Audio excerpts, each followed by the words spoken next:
একজন সাধারণ ট্যাক্সি চালক শানমুগান, যাকে সবাই বেঞ্জ নামে ডাকত। তার ফ্যামিলিতে অর্থ সম্পদের প্রাচুর্যতা না থাকলেও সুখের কমতি ছিল না। হঠাৎ তার জীবনে অন্ধকার নেমে আসে। তার প্রিয় খালো অ্যাম্বাসিডর গাড়িটি একটি মাদক চোরাচালানের মামলায় ফেঁসে যায়, যে মামলায় সে জড়িত ছিল না। এক পর্যায়ে জানা যায় ওই মামলার সাথে তার ফ্যামিলির কোনো রহস্য লুকিয়ে আছে। পুলিশও মেতে ওঠে ভয়ানক মৃত্যুর কেলায়। পুলিশ অফিসার বেঞ্চকে এমনভাবে ফাঁসায় যাতে বেঞ্চ পারিবারিক ও সামাজিকভাবে বিপর্যস্ত হয়ে পড়ে। ফলে বয়স, সংখ্যা আর ষড়যন্ত্রের বলি হয়ে সাধারণ শান্তিপ্রিয় ট্যাক্সি চালক বেঞ্চ প্রতিশোধপরায়ণ হয়ে ওঠে। কী ছিল সাধারণ শান্তিপ্রিয় ট্যাক্সি চালক বেঞ্জের রিভেঞ্জম্যান হয়ে ওঠার গল্প?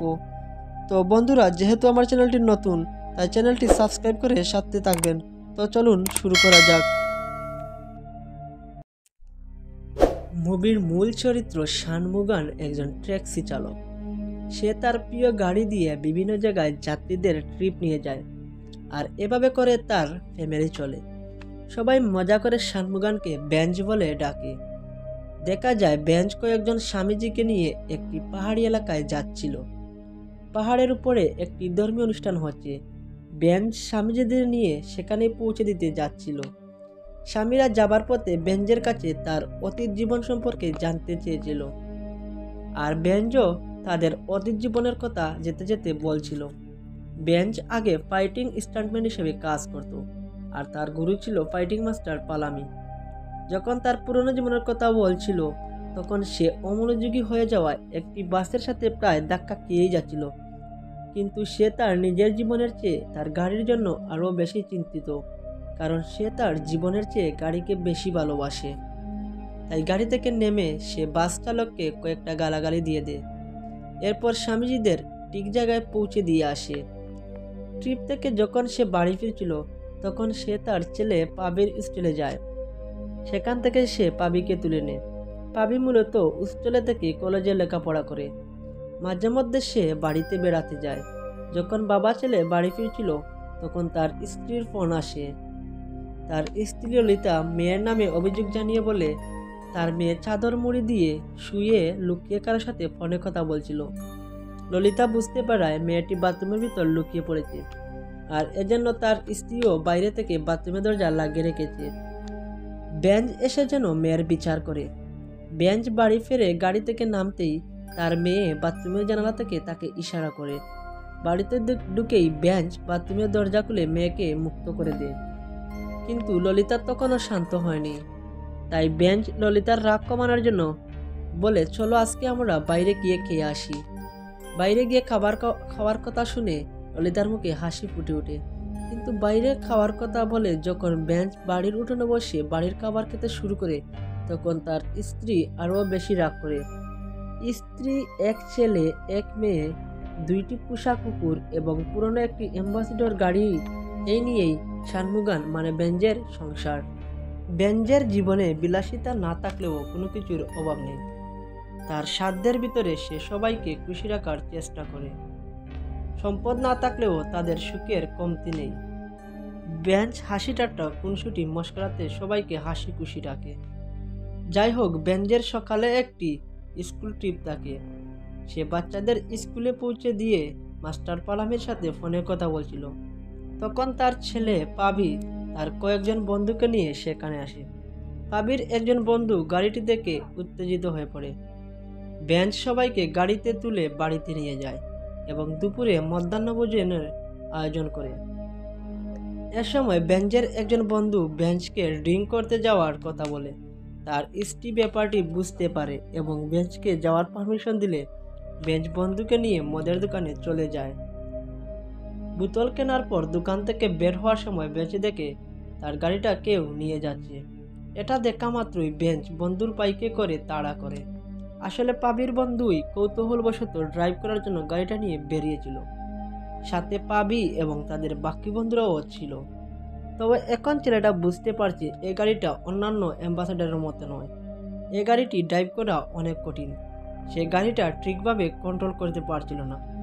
অন্যদিকে বেঞ্জ গাড়িটা তাড়া করে প্রায় কাছাকাছি চলে এসেছিল এবং গাড়িটা থামাতে বলছিল, আর তখন ছেলেটা ব্যালেন্স হারিয়ে গাড়িটি একটি পুলের সাথে ধাক্কা মেরে দেয় এবং গাড়িটি থেমে যায়। এটা দেখে বেঞ্জের হার্ট অ্যাটাক হওয়ার মতো অবস্থা। সে এসেই পাবিকে একটা চড় মারে এবং বলে যদি তাদের কারো কোনো ক্ষতি হয়ে যেত তখন কি হতো। যদিও বেঞ্চ ভালোর কথা ভেবেই আতঙ্কে পাবিকে চড় মেরেছিল, তবে বন্ধুদের সামনে চড়কে পাবি বেশ ইনসাল্ট বোধ করে। বেঞ্চ গাড়িটা পুল থেকে সরিয়ে এনে দেখে গাড়ির সামনের পার্টে বেশ কিছুটা ক্ষতি হয়েছে। তাই সে গাড়িটা নিয়ে তার বন্ধু কুর্তিচানের গ্যারেজে নিয়ে যায়।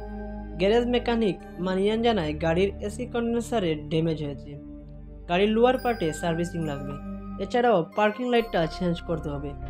পাশ থেকে কুর্তিচান বলে ওঠে এই পুরনো ভাঙ্গাচুরা গাড়ির পেছনে খরচা করে কি লাভ। একথা শুনে বেঞ্চ রেগে যায় আর গাড়িটা সার্ভিসিং করতে বলে বাইরে যায়। পাবিকে ছড় মারার জন্য বেঞ্জের বেশ খারাপ লাগছিল, তাই সরি বলার জন্য সে পাবিকে কল দেয়, কিন্তু পাবি রাগ করে ফোন ধরে না। তাই বেঞ্চ তাকে ভয়েস মেসেজ পাঠিয়ে সরি বলে, তবুও পাবি রেসপন্স করে না। এরই মধ্যে বেঞ্চের কাছে খবর আসে তার ফাইটিং মাস্টার পালামি মারা গেছে। খবর পাওয়া মাত্রই বেঞ্চ বেরিয়ে পড়ে। যাবার পথে তার মাস্টার পালামির সাথে কাটানো মুহূর্তগুলো বারবার মনে পড়ছিল। বেঞ্চ নিজ দায়িত্বে মাস্টার পালামির শেষকৃত্য করে তারপর সে বাড়ি ফিরে আসে। তবে মাস্টারের মৃত্যুতে বেঞ্চের কান্না যেন থামছিলই না। বেঞ্চ বাড়ি ফিরতেই তার মোবাইলে তার বন্ধু কুর্তিচানের কল আসে এবং তাকে দেখা করতে বলে। বেঞ্চ ভাবছিল গাড়িটা হয়তো ঠিক হয়ে গেছে, তাই ডেলিভারি নিতে কুর্তিচান তাকে ডেকেছে, কিন্তু কুর্তিচান তাকে নিয়ে সুজা থানায় চলে যায়। সেখানে তাদের আরেক বন্ধু সাজিয়ে ছিল। থানায় গিয়ে তারা জানতে পারে পুলিশ তার গাড়িটা থানায় তুলে এনেছে। কুর্তিচানের গাড়ির মেকানিক মেনিয়ান নাকি তার গাড়িতে করে গাঁজা স্মাগলিং করেছিল। পথে এসআই বেনি তাকে ধরলে সে বেনিকে মেরে পালিয়ে গেছে, তবে মানিয়ান গাড়িটা ফেলে রেখে গেছিল, ফলে বেনি গাড়িটা থানায় তুলে এনেছে। বেঞ্চের গাড়িটা এত বড় স্ক্যান্ডালে ফেসে গেছে দেখে বেঞ্চ অতবম্ব হয়ে পড়ে। বন্ধুরা তাকে কোনো মতে সামলে নেয়। পরে বেঞ্চ কুর্তিচান সাজি বেনির কাছে গিয়ে গাড়িটা ছেড়ে দেওয়ার জন্য অনুরোধ করে, কিন্তু বেনি অত্যন্ত কাচ্চর টাইপের লোক। তারপর মানিয়ান তাকে ঘুষি মেরেছে, তাই সে বলে দেয় সে গাড়িটা ছাড়বে না। বেঞ্চ রিকোয়েস্ট করে বলে এটা তার গাড়ি। মানিয়ান না বলে গাড়িটা নিয়ে গেছিল। তখন বেনি গাড়ির রুট পারমিট চায়, কিন্তু বেঞ্চের কাছে রুট পারমিট ছিল না, তাই বেনি গাড়ি আটকে রাখার আরও সুযোগ পায়। বেনি মানিয়ানের কেস হিস্ট্রি বের করে দেখিয়ে বলে মানিয়ানের নামে 8 থেকে 10টা ড্রাগের কেস আছে। বেঞ্চ বলে সে সিআইএর সাথে কথা বলতে চায়। সে বলে সিআই এখন ডিউটিতে নেই, তাই আপাতত সে যা বলবে তাই সিআইএর অর্ডার। এই বলে বেনি সবাইকে বের করে দেয়। বাইরে বেরিয়ে বেঞ্চ কুর্তিচানের উপর রাগারাগি করছিল। তখন কুর্তিচান বেঞ্চকে বলে তার গাড়ির হেডলাইট নাকি এখানে পাওয়া যাচ্ছিল না, তাই মেনিয়ান তাকে বলেছিল সে গাড়িটা নিয়ে গিয়ে গাড়ির সাথে মিলিয়ে হেডলাইট নিয়ে ফিরে আসবে, আর এজন্য কুর্তিচান গাড়িটা তাকে দিয়েছিল। কিন্তু কে জানতো গাড়িটা নিয়ে সে গাঁজা ডেলিভারি দিতে গিয়েছিল। যাই হোক, অসহায় বেঞ্চ গাড়ির কাছে গিয়ে হাত বাড়ানো ছাড়া আর কিছুই করার থাকে না। অপেক্ষা করতে করতে রাত হয়ে আসে। বেঞ্চ আর কুর্তিচান তবুও থানার বাইরে দাঁড়িয়েছিল। তখন সাজিয়ে সে জানায় মেনিয়ান এখন তিরবিল্লায় নিজ বাড়িতে আছে। তো তারা দলবল নিয়ে মেনিয়ানকে ধরতে চলে যায়। বাড়িতে গিয়ে মেনিয়ানকে ডাকাডাকি করলে মেনিয়ানের বাবা বের হয়ে আসে এবং জানায় মেনিয়ান এখন বাড়িতে নেই। এরপর যখন সে মেনিয়ানের জামলার কথা শুনে তখন মেনিয়ানের বাবা হুমকি দামকি দিয়ে তাদের বাড়ি থেকে বের করে দেয়। পরের দিন তারা একজন স্থানীয় নেতাকে নিয়ে থানায় যায়, কিন্তু বেনি ওই নেতার কথায়ও গাড়ি ছাড়ে না। নেতা বলে তারা গাড়ির রুট পারমিট বের করে আনবে। তখন বেনি বলে তারা যদি এখন রুট পারমিটও বের করে আনে তবুও সে গাড়ি ছাড়বে না। তো নেতা হতাশ হয়ে বেনির রুম থেকে বেরিয়ে আসে এবং আরেকজন কনস্টেবলকে জিজ্ঞেস করে বেনি কত গ্রাম গাঁজা উদ্ধার করেছে। সে জানায় 500 গ্রামের মতো, অথচ গাঁজার পরিমাণ 850 গ্রামের নিচে হলে পুলিশের গাড়ি সিজ করার নিয়ম নেই। কনস্টেবল বলে বেনিকে কিছু টাকা দিয়ে মামলাটা আপোষ করে নিতে। তাই নেতা বেঞ্চকে বলে 20-25 হাজার টাকা জোগাড় করতে, কিন্তু ওই মুহূর্তে বেঞ্চের কাছে এত টাকা ক্যাশ ছিল না। তাই সে তার স্ত্রী ললিতাকে ফোন দিয়ে পোস্ট অফিসের ডিপিএসটা ব্যাংকে ফেলতে বলে, কিন্তু ললিতা বলে সে ওই টাকায় কাউকে হাতও দিতে দিবে না। তখন বেঞ্চ তার মেয়ের চেইনটাও চায়, কিন্তু ললিতা সেটা দিবে না বলে জানিয়ে দেয়। বেঞ্চ এবার বেশ অসহায় হয়ে যায়। তার গাড়িটার ধুলোবালি পড়ে গিয়েছিল, তাই সে গাড়িটা পরিষ্কার করতে শুরু করে এটা দেখতে পেয়ে বেনি সাথে সাথে সেখানে তেড়ে আসে। গাড়িটা পরিষ্কার করলে সব প্রমাণ মুছে যাবে, তাই বেনি বেঞ্চের সাথে ঝামেলা শুরু করে।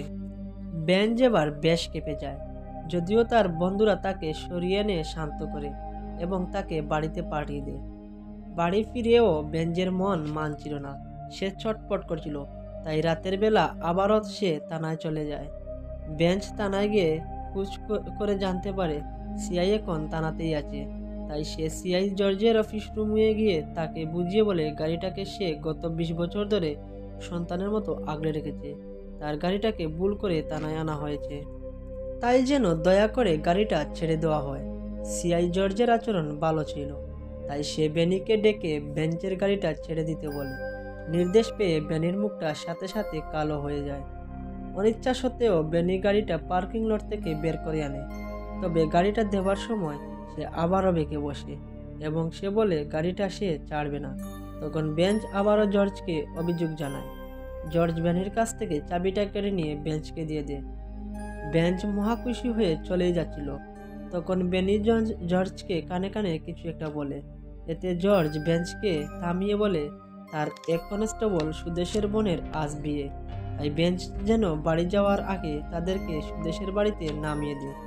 যেহেতু বেঞ্চের তেমন কোনো কাজ ছিল না, তাই সে খুশি মনে তাদেরকে গাড়িতে তুলে নিয়ে সুদেশের বাড়িতে নিয়ে যায়। জর্জ বেঞ্চকেও বিয়ে অনুষ্ঠানে জয়েন করতে বলে, তবে বেঞ্চ ভিতরে যেতে লজ্জাবোধ করছিল, তাই জর্জ একাই ভিতরে চলে যায়। জর্জ চলে যাওয়ার পর বেনি বেঞ্চের কাছ থেকে গাড়ির চাবিটা কেড়ে নিয়ে ভিতরে চলে যায়, যাতে বেঞ্চ এখান থেকে চলে যেতে না পারে।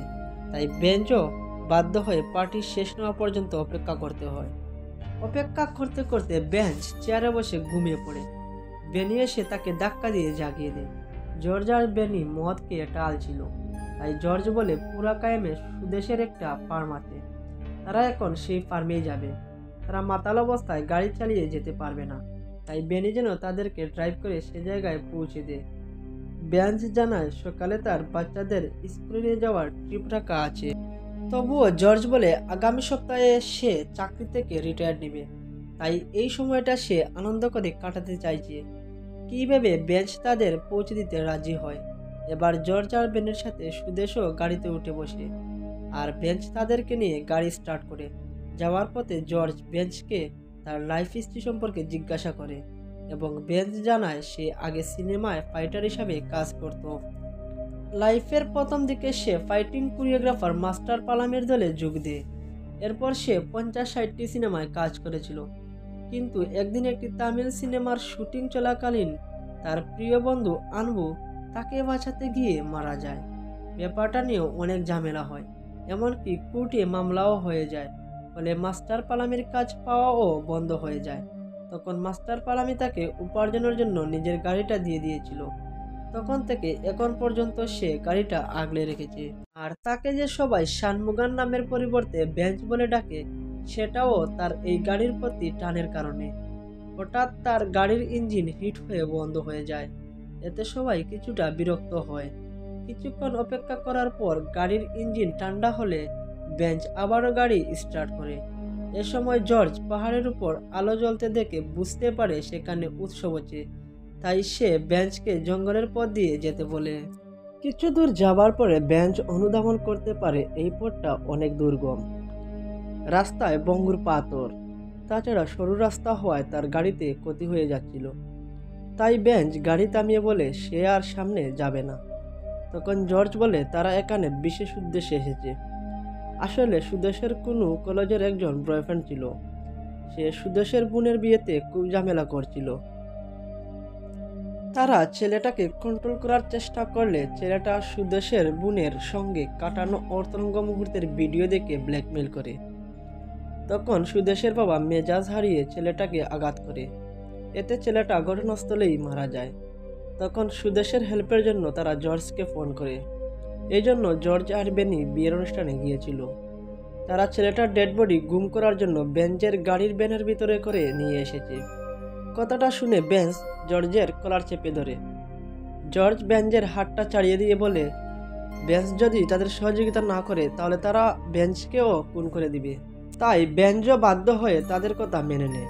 এরপরে বেনি গাড়ির ড্রাইভারের সিটে বসে এবং গাড়িটা পাহাড়ের উপরের দিক দিয়ে জঙ্গলের ভিতরে নিয়ে থামায়। এরপর বেঞ্চ বাদে বাকি সবাই নেমে যায়। বেঞ্চ গাড়ির জানালা দিয়ে দেখতে পায় বেনি একটা লাশ কাঁধে করে নিয়ে যাচ্ছে। দৃশ্যটা দেখে বেঞ্চের ভিতর আটকে ওঠে। একটু পরে লাশ দাফন করে তারা ফিরে এলে বেঞ্চ তাদের নিয়ে ফিরতি পথের যাত্রা শুরু করে দেয়। জর্জ কিছু টাকা বেঞ্চের পকেটে গুজে দেয়। বেঞ্চ এতটাই ট্রমার ভিতরে ছিল যে সে টাকার ব্যাপারে মাথা ঘামায় না। সকালে বাড়ি ফিরতেই বেঞ্চের কুকুর গেউ গেউ করে গাড়ির দিকে তেড়ে আসে। বেঞ্চ ক্লান্ত হয়ে ঘরের সিঁড়ির উপর বসে পড়ে। তার স্ত্রী এসে জিজ্ঞেস করে গতরাতে সে কোথায় ছিল। বেঞ্চ বলে সে একটা ট্রিপ নিয়ে গিয়েছিল। ললিতা ক্রমাগত তাকে প্রশ্ন করছিল, তাই বেঞ্চ তাকে কড়া লিকার দিয়ে এক কাপ চা আনতে পাঠায়। এ সময় বেঞ্চের মেয়ে এসে বলে কলেজের জন্য 500 টাকা প্রয়োজন এবং নিজেই বেঞ্চের পকেট থেকে গত রাতের জর্জের দেওয়া টাকা থেকে একটা নোট নিয়ে নেয়। বেঞ্চের কুকুর তখনও গেউ গেউ করছিল এবং গাড়ির ব্যানের কাছে এসে গুড়গুড় করছিল। তাই বেঞ্চ এবার গাড়ির ব্যানটা খুলে দেখে ভেতরে রক্ত পড়ে আছে। কার্পেটের নিচে সে একটা মানিব্যাগ খুঁজে পায়, তবে মানিব্যাগটা খুলে দেখার আগেই ললিতা সেখানে চা নিয়ে চলে আসে। এজন্য বেঞ্চ মানিব্যাগটা পিছনে জোপের ভিতরে ছুঁড়ে মেরে কিছু না হওয়ার ভান করে। কিন্তু ললিতা বেঞ্চের মধ্যে অস্বস্তি টের পেয়ে তাকে স্নান করে ফ্রেশ হতে বলে। তাই বেঞ্চও স্নানে ঢুকে। কিন্তু বেঞ্চ গত রাতের ঘটে যাওয়া ঘটনাটা কিছুতেই মাথা থেকে সরাতে পারছিল না। ফ্রেশ হয়ে বেঞ্চ প্রতিদিনের মতো বাচ্চাদের স্কুলে নিয়ে যাচ্ছিল, তবে বাচ্চারা গাড়ির ভিতরে দুর্গন্ধ পেয়ে অস্বস্তি বোধ করছিল। আবার এসআই বেনি বেঞ্চকে বারবার কল দিচ্ছিল, তবে বেঞ্চ তাদের এড়িয়ে চলতে চাইছিল, তাই সে কল রিসিভ করছিল না। বাচ্চাদের স্কুলে নামিয়ে দিয়ে বেঞ্চ একটা লেকের ধারে গিয়ে গাড়িটা পরিষ্কার করে এবং সে স্প্রে চড়িয়ে দেয়। এরপর সে থানায় দেখা করতে যায়, কারণ ইতিমধ্যে জর্জ আর বেনি তাকে অনেকবার ফোন দিয়েছে। জর্জ বেঞ্চকে দেখা মাত্রই তার কামরায় নিয়ে যায়। প্রথমে ফোন রিসিভ না করার জন্য তারা বেঞ্চকে কথা শোনায়। এরপর জর্জ এবং বেনি বেঞ্চকে হুমকি দিয়ে বলে সে যদি কখনো তাদের বিরুদ্ধে যাওয়ার চেষ্টা করে তাহলে তারা বেঞ্চের পরিবারকে শেষ করে দেবে। হুমকি দিয়ে তারা বেঞ্চকে ছেড়ে দেয়। থানা থেকে বের হওয়ার সময় বেঞ্চ মানিয়ানের বাবা মাকে অস্থির হয়ে থানায় ঢুকতে দেখে। বেঞ্চ মনে মনে সন্দেহ করে সে যেভাবে মানিয়ানের উপর কেঁপেছিল তাতে বেনি মানিয়ানকে খুন করে ফেলেছে কিনা। বাড়ি ফিরে সে অস্থির হয়েছিল। সে কিছুতেই হিসাব মেলাতে পারছিল না। তার উপর ললিতা জ্ঞান জ্ঞান করছিল। এতে বেঞ্চ মেজাজ খারাপ করে ললিতার সাথে চিৎকার চেঁচামেচি শুরু করে। বেঞ্চ কখনো এরকম আচরণ করে না, তাই ললিতা বেঞ্চকে জিজ্ঞেস করে তার কি হয়েছে। সকাল থেকেই বেঞ্চ অদ্ভুত আচরণ করছে। বেঞ্চ নিজে নিজেই তার শার্ট পরিষ্কার করেছে। আবার শার্ট পরিষ্কারের পরেও ললিতা বেঞ্চের শার্টে রক্তের দাগ দেখেছে, তাই তাকে আসল ঘটনাটা জিজ্ঞেস করে। বেঞ্চ আসল ঘটনাটা গোপন করে শুতে চলে যায়, তবে রাতে উঠে সে শার্টটা পুড়িয়ে ফেলে যাতে কোনো প্রমাণ না থাকে। পরের দিন বেঞ্চ তার ছেলে পাবির স্টেলে খোঁজ নিতে যায়, কারণ সেদিনের চড় মারার পর পাবির কোনো খোঁজখবর নেই। হাজিরা খাতা চেক করলে দেখা যায় পাবি হোস্টেলে নেই, সে ছুটি নিয়েছে। বেঞ্চ পাবির বন্ধুকে জিজ্ঞেস করলে সে জানায় পাবি মেডিকেল ইমার্জেন্সির কথা বলে ছুটি নিয়ে গিয়েছে। এবার বেঞ্চ বেশ বিচলিত হয়ে পড়ে। সে কুর্তিচানের কাছে কথাটা শেয়ার করলে কুর্তিচান বলে দিন 2 অপেক্ষা করতে। এর মধ্যে পাবি ফিরে না এলে তারা থানায় মিসিং কেস করবে। কিন্তু 2 দিন অপেক্ষা করার ধৈর্য বেঞ্চের ছিল না, তাই সে থানায় গিয়ে সিআই জর্জকে বিষয়টি জানায়। জর্জ বলে আজকালকার পুলাপান হয়তো গাঁজা খেয়ে কোনো এক জায়গায় পড়ে আছে, 2-1 দিন পর অবশ্যই ফিরে আসবে। তবে থানায় সে একটা মিসিং রিপোর্ট লিখে যেতে বলে। বেঞ্চ মিসিং রিপোর্ট লিখে গাড়ি নিয়ে বের হচ্ছিল। তখন পার্কিং লটে একটা বাইক দেখে বেনিকে বলে তার মনে হচ্ছে এটা তার ছেলের বাইক। বেনি এসে বলে বাইকটা গত 2-3 মাস ধরে এখানেই পড়ে আছে। তাই উল্টাপাল্টা চিন্তা না করে বেনি বেঞ্চকে বাড়ি গিয়ে ঘুমোতে বলে। কিন্তু বেঞ্চের মনটা ভীষণ অস্থির হয়েছিল, তাই বেঞ্চ বাড়ি ফিরে গিয়ে প্রথমেই জুপের ভিতরে যায়, যেখানে সে গতদিন গাড়ির ব্যানের ভিতরে পাওয়া মানিব্যাগটা ফেলেছিল। মানিব্যাগটা খুঁজে সেটা খুলতেই বেনি আটকে উঠে। সে হতভম্ব হয়ে যায়। তার পুরো দুনিয়াটাই অন্ধকার হয়ে যায়, কারণ এটা তার ছেলে পাবির মানিব্যাগ। অর্থাৎ সেদিন তার গাড়ির ভ্যানেতে করে তার ছেলের লাশ ওরা নিয়ে গিয়েছিল। আর কিছু না জেনেই বেঞ্চ নিজের ছেলের লাশ গুম করতে তাদের সাহায্য করেছে। বেঞ্চ ওয়াশরুমে ঢুকে পানির ট্যাপ ছেড়ে অনবরত কাঁদতে থাকে। সে বুঝতে পারে না পাবির মৃত্যুর কথাটা সে কিভাবে পরিবারকে জানাবে আর তাদের কাছে মুখই বা কিভাবে দেখাবে। কিন্তু প্রশ্ন হলো, ওরা পাবিকে কেনই বা খুন করলো? ব্যাপারটা নিশ্চিত হওয়ার জন্য বেন সুদেশের বাড়িতে যায় এবং সুদেশকে জিজ্ঞেস করে সেদিনের লাশটা কার ছিল। সুদেশ প্রশ্নের উত্তর না দিয়ে স্যারদের সাথে এসব কথা বলতে বলে। ওইদিকে একটা অনাকাঙ্ক্ষিত ঘটনা ঘটে যায়, যেখানে পাহাড়ের চূড়ায় জর্জরা পাবির লাশ গুম করেছিল সে স্থানে অতিবৃষ্টির কারণে সেই পাহাড়ে ধস নামে এবং অনেকগুলো সিভিলিয়ান মাটির নিচে চাপা পড়ে যায়। সিভিলিয়ানদের পাশাপাশি পুলিশের একটি গাড়িও মাটির নিচে চাপা পড়ে যায়। পরে উদ্ধারকারী দল এসে পুলিশকে উদ্ধার করলেও ভিতর থেকে অর্ধগলিত 4 দিনের একটা ডেড বডি পেয়ে যায়। ডেড বডিটা পাবিরই ছিল। হয়তো পুলিশ ডেড বডিটা উদ্ধার করে নিয়ে যাচ্ছিল, তখন এই দুর্ঘটনা ঘটে। পুলিশের জিপে 4 দিনের অর্ধগলিত লাশ। মুহূর্তে নিউজটা ভাইরাল হয়ে যায় এবং কানাঘুষা শুরু হয়। জর্জ বিচলিত হয়ে পড়ে। পরামর্শের জন্য সে বেনির বাড়িতে যায়। বেনি তো আরও বেশি বিচলিত ছিল। তারা ভেবেছিল ওখানে লাশ লুকিয়ে রাখলে কেউ তার খোঁজ পাবে না, কিন্তু লাশটা বেরিয়ে এসেছে। এখন যদি লাশের পোস্টমর্টম করা হয় আর মিসিং কেসগুলোর সাথে ক্রস ম্যাচিং করে, তাহলে তারা ধরা পড়ে যাবে। কারণ বেঞ্চ থানায় তার ছেলের মিসিং রিপোর্ট লিখিয়েছিল। তাই জর্জ বেনিকে রেডি থাকতে বলে। যদি তাদের নাম বেরিয়ে আসে তাহলে তারা শহর ছেড়ে পালাবে। জর্জ সতর্ক করার জন্য সুদেশকে ফোন করেছিল, কিন্তু সুদেশের ফোন বন্ধ দেখাচ্ছিল। তাই পরদিন বেনি সুদেশের বাড়িতে খোঁজ নিতে যায়। সুদেশের বাবা জানায় গতরাতে কেউ একজন সুদেশের সাথে দেখা করতে এসেছিল। তারপর থেকে সুদেশের কোনো খবর নেই। বেনি কথাটা থানায় ফিরে জর্জকে জানায়। বেনি বলে বেনজি হয়তো সুদেশকে নিয়ে গেছে, কিন্তু দুজনের মধ্যে কিসের ডিল হচ্ছে এটা তারা বুঝে উঠতে পারতেছিল না। জর্জ জিজ্ঞেস করে পাবির মিসিং এর ব্যাপারে তার ফ্যামিলি কোনো কিছু জানে কিনা। বেনি বলে পাবির মা আর বোন জানে পাবি এখনো হোস্টেলে আছে। বেনজের বন্ধুরাও মিসিং এর ব্যাপারে তেমন কিছু জানে না। এটা শুনে জর্জ একটা প্ল্যান বানায়। সে সুজা বেনজের বাড়িতে চলে যায়। সেখানে কুর্তিচান ও সাজু উপস্থিত ছিল। গত রাতে বেনজের ফোন অফ থাকায় তারাও টেনশন করছিল। জর্জ কুর্তিচানকে সাইডে ডেকে জিজ্ঞেস করে বেনজের সাথে তার ছেলের সম্পর্ক কেমন ছিল। কুর্তিচান এ প্রশ্নের মানে বুঝতে পারছিল না, তাই তাকে আরও কনফিউজড করে দিতে জর্জ বলে পাহাড় দেশের ওখানে পুলিশ 2-3 দিনের পুরনো একটা লাশ পেয়েছে। পুলিশের ধারণা লাশটা ওই এলাকার কারো হবে। বেনজের ছেলেও নাকি মিসিং, তাই পরিবারের কেউ এসে যেন লাশটা শনাক্ত করে। এই বলে জর্জ গাড়িতে উঠে চলে যায়। কুর্তিচান কথাটা সবাইকে জানালে একটা অস্বস্তিকর পরিবেশ সৃষ্টি হয়। ললিতা তো সেন্সলেস হয়ে যাওয়ার মতো অবস্থা হয়। দূর থেকে এগুলো দেখে জর্জ হাসতে থাকে আর মনে মনে ভাবে তার প্ল্যান কাজ করে গেছে। এদিকে বেঞ্চ সুদেশকে একটা লজে আটকে রেখেছিল। সে একটা রেঞ্চ দিয়ে সুদেশকে টর্চারের ভয় দেখে জিজ্ঞেস করে আমার ছেলে কোথায়, আর ওই গাড়িতে সেদিন কার লাশ ছিল। সুদেশ বলে সে লাশের ব্যাপারটা সম্পর্কে কিছুই জানতো না। জর্জ এবং বেনি তাকে কিছু না জানিয়েই সাথে নিয়েছিল। গাড়িতে ওঠার পর বেঞ্জের সাথে সাথে সেও লাশের কথা প্রথম জেনেছিল। আর তার আগ পর্যন্ত জর্জ সুদেশের বাবা আর সুদেশের বোনকে নিয়ে যে গল্প বলেছিল সেটা পুরোটাই ভানুয়াট। সুদেশের গাড়িতে এরকম কিছুই ঘটেনি। বেঞ্জ এবার রেঞ্চ দিয়ে সুদেশের হাতের একটা আঙ্গুল চাপ মেরে ভেঙে দেয়, আর এই আর্তনাদ জর্জকে ফোন করে জানায়। এরপর জর্জকে জিজ্ঞেস করে আমার ছেলে কোথায়। জর্জ বেঞ্চকে শান্ত করার চেষ্টা করলে বেঞ্চ তাকে লজের ঠিকানা দিয়ে সেখানে এসে কথা বলতে বলে। জর্জ সরাসরি লজে চলে যায়। যখন সে ঢুকছিল এ সময় বেনি ফোন দিয়ে বলে তার কন্ডিশন খুবই খারাপ। পাবলিক হট্টগোল শুরু করেছে। জর্জ বেনিকে থ্রেট দিয়ে বলে এসব হট্টগোল এখন তাকে সামলাতে হবে, না হলে জর্জ বেনিকে পরবর্তী ভিকটিম বানাবে। কথা শেষে জর্জ লজের ভিতরে ঢুকে। ভেতরে বেঞ্জ এবং সুদেশ দুজনেই ছিল। জর্জ বলে সে 35 বছর ধরে চাকরি করছে। এই 35 বছর ধরে সে বহু আকাম করেছে। এসবের জন্য তার সামান্যতম অপরাধবোধ নেই। 2 দিন পরে সে ডিওএসপি পদে প্রমোশন নিয়ে রিটায়ার করবে। তাই বেঞ্চ যদি ভেবে থাকে জর্জ তার কথার চাপে এখানে এসেছে, তাহলে বেঞ্চ ভুল করছে, কারণ ইতিমধ্যে জর্জ তার নেক্সট প্ল্যান এক্সিকিউট করে ফেলেছে। জর্জ বেঞ্চের ব্যাপারে একটা গুরুত্বপূর্ণ সত্য জানতে পেরেছে, আর সে এখন সেটারই ফায়দা নিচ্ছে। আসলে বেঞ্চ সেদিন গাড়ির ভিতরে তার লাইফ হিস্ট্রি শোনানোর সময় বলেছিল তাকে বাঁচাতে গিয়ে তার বন্ধু মারা গেছিল। তবে এই কথাটা কেউ জানতো না যে ললিতা আসলে বেঞ্জের সেই বন্ধুর স্ত্রী ছিল।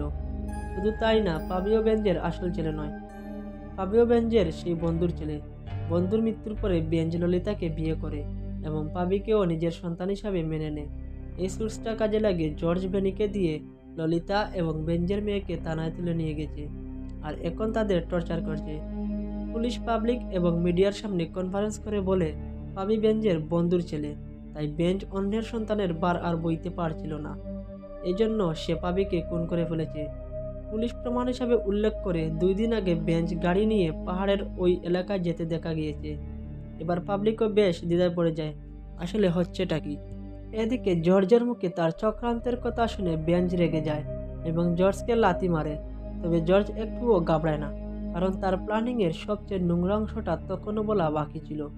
জর্জ খুনের মোটিভ হিসেবে কেসটা এমনভাবে সাজায় যাতে উল্লেখ থাকে পাবি তার সৎ বোনকে রেপ করত, যার কারণে মেয়েটা প্রেগনেন্ট হয়ে যায়। এটা জানতে পেরে বেঞ্জ পাবিকে মেরে ফেলেছে, আর এই গল্পটা পাবলিকও সহজে বিশ্বাস করে নেবে।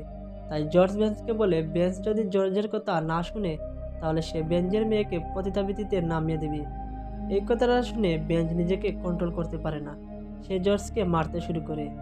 তবে জর্জ আসার আগে পুলিশকে ইনফর্ম করে এসেছিল, তাই পুলিশ ফোর্স নিয়ে লজে চলে এসেছিল।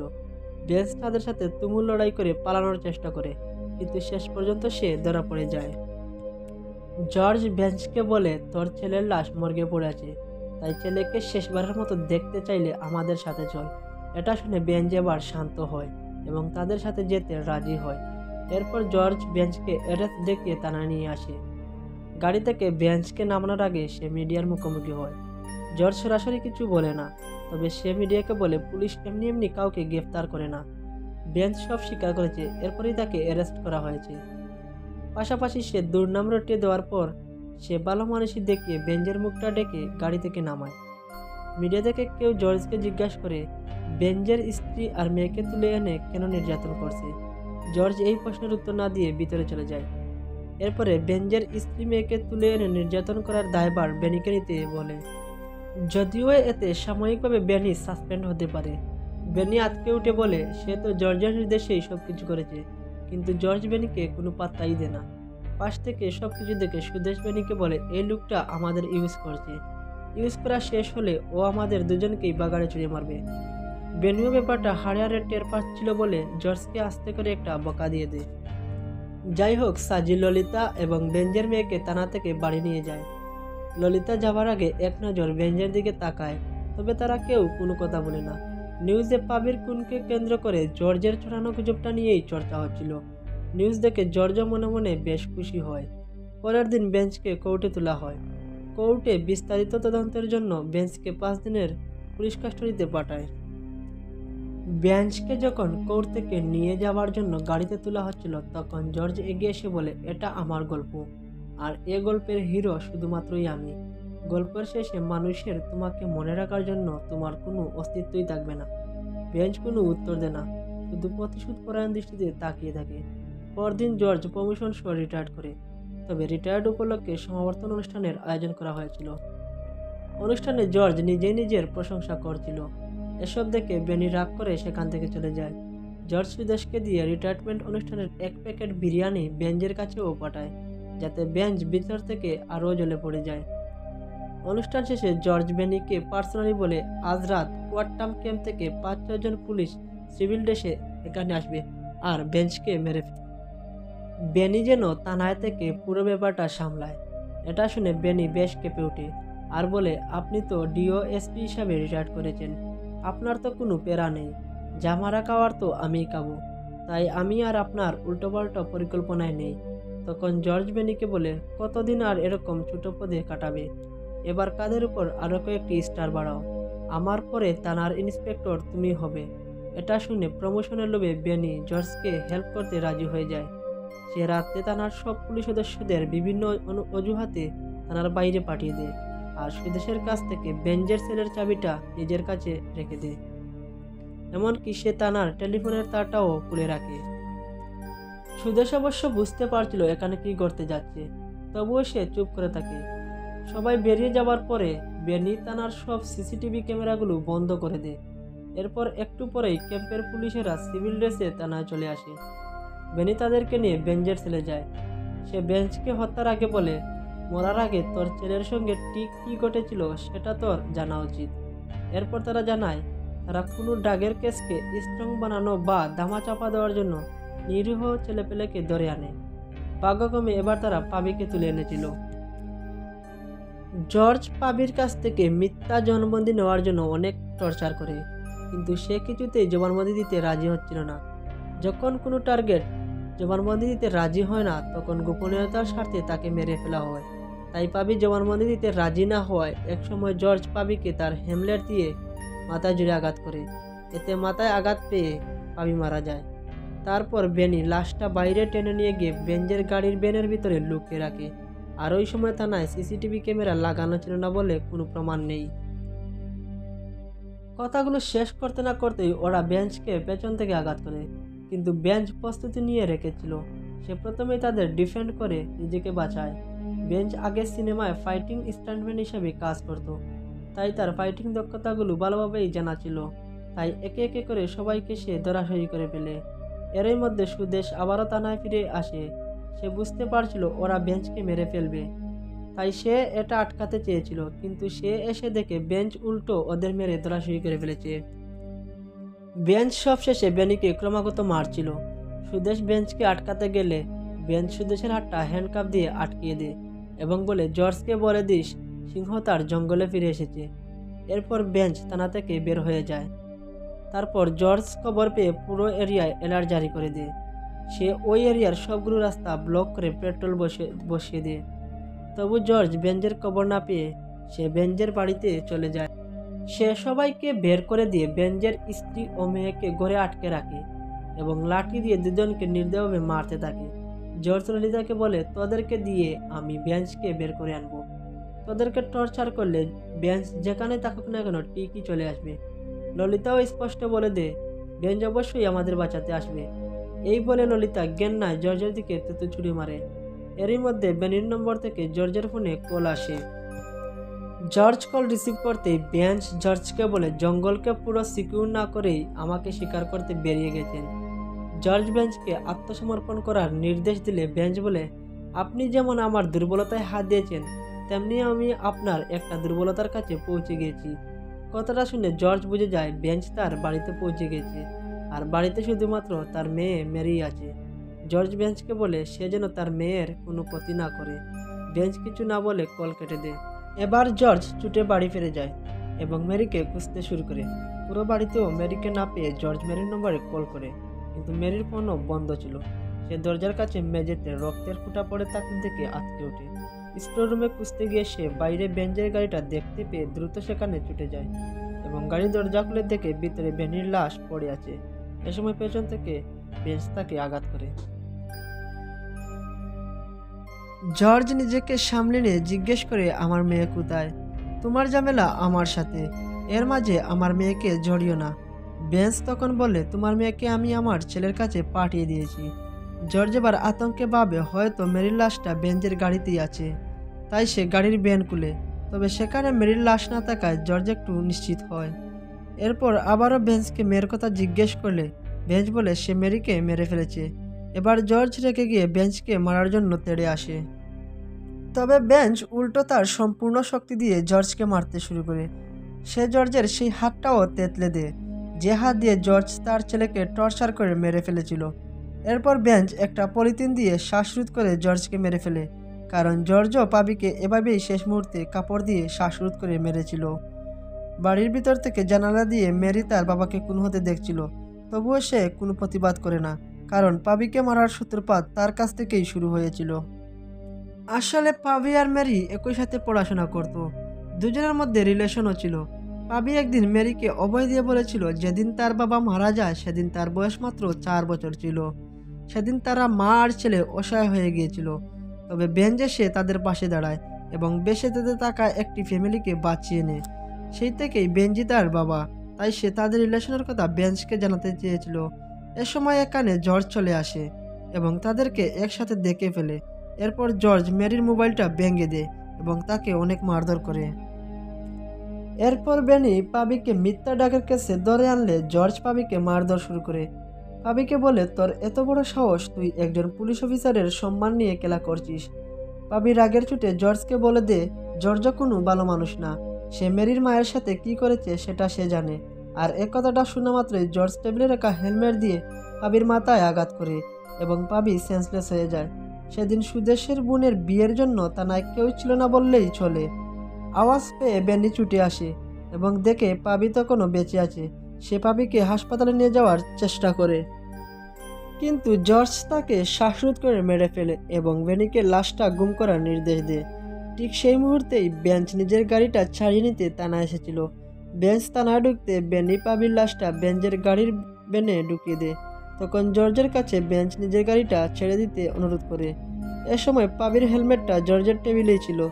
জর্জ বেঞ্চের সামনেই হেলমেটটি নিচে নামিয়ে রাখে, কিন্তু বেঞ্চ নিজের গাড়ির টেনশনে এতটাই অস্থির ছিল যে হেলমেটটা সে খেয়ালই করেনি।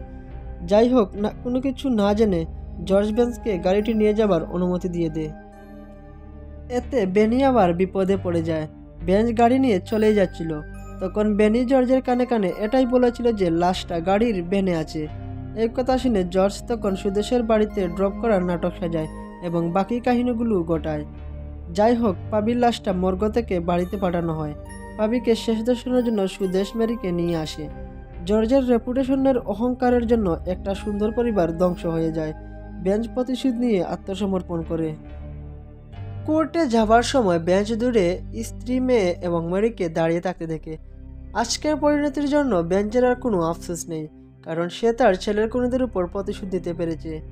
আর একজন সাধারণ শান্তিপ্রিয় ফ্যামিলি ম্যানের রিভেঞ্জম্যান হয়ে ওঠার গল্পটা এখানেই শেষ হয়ে যায়।